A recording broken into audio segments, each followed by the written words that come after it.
আসসালামু আলাইকুম। এটা আমার বাবার বাড়ির লাস্টের দিকের একটা ভিডিও। আমি প্রায় ১ মাসের মতো ছিলাম এবার বাবার বাসায়, মন ভরে থেকে এসেছি। তো সেদিন উঠে দেখি আম্মু এত সুন্দর করে ভাপা পিঠা বানাচ্ছে, আর এই ওড়নাটা দেওয়ার জন্য ভাপা পিঠার একদম কালার চলে এসেছিল। তারপরে ওড়নাটা চেঞ্জ করা হয়েছিল।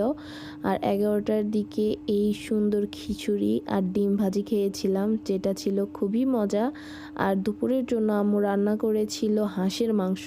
আমি তোমাদের সাথে শেয়ার করার জন্য ফুল টাইম ভিডিও করেছি। একদম তাজা মশলা দিয়ে আম্মু মাংসটা প্রসেস করতেছিল। এখানে পেঁয়াজ, আলু, মরিচ, তারপরে আদা রসুন বাটা সব আলাদা করে রেখেছিল। আর এখানে একদম মাংস ধুয়ে নিচ্ছিল সুন্দর করে। এটা মেবি আমাদের গ্রামের একজনের থেকে কিনেছিল। গ্রামের সব কিছু একদম টাটকা টাটকা হয়, বেশ ভালো লাগে খেতে। তেল গরম হওয়ার সাথে সাথে আম্মু পেঁয়াজগুলো দিয়ে নিচ্ছিল। একদম ভাজা ভাজা করার পরে এর ভেতরে দিয়েছিল তেজপাতা আর দারচিনি।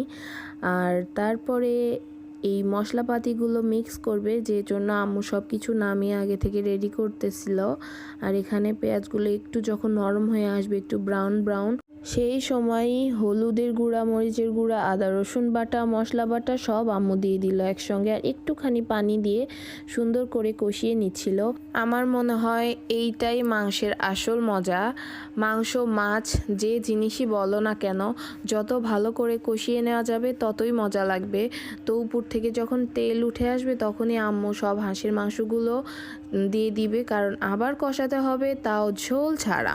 মাংস একদম নরম হয়ে যাওয়ার পরে ঝোল দেওয়াটা উত্তম, ওইটা বেশি মজা লাগে। এখন আবার আমার খাইতে ইচ্ছা করতেছে। আম্মুর রান্নার সাথে কেউ কখনোই বিট করতে পারবে না। আমার আম্মু আর আমার মা, মানে আমার শাশুড়ি, খুবই মজা করে হাঁসের মাংস রান্না করে। ওদের হাঁসের মাংসটা একদম বেস্ট হয় আমার কাছে। তো মাংসটা কষিয়ে নেওয়ার পরে আম্মু অনেকখানি গরম পানি দিয়ে দিল। এখন একদম ঢাকনা দিয়ে দিবে। আর তার মাঝখানে আলু দিয়ে দিয়েছিল, আমি দেখাতে ভুলে গিয়েছি। আর এখানে পোলাওটাও হয়ে গিয়েছে। শুধু আমি একাই ছিলাম বাসায়, মানে আমার আম্মু পোলাও অত পছন্দ করে না, আর ভাইয়া ছিল বাহিরে, এই জন্য আমি একাই খাবো।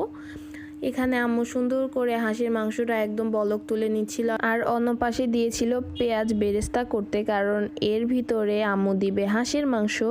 এই প্রসেসিংটা আমার সব থেকে ফেভারিট। এইটা যে কোনো তরকারিতে করলে স্বাদটাই বদলে যায়। তো আম্মুর তরকারি দেখতে কী যে মজা হয়েছিল। তারপরে আমি ফ্রেশ হয়ে তাড়াতাড়ি করে প্লেটে নিয়ে বসলাম। আম্মু আমাকে মাংস বেড়ে দিচ্ছিল, আর আমার এখন অনেক খাইতে ইচ্ছা করতেছে।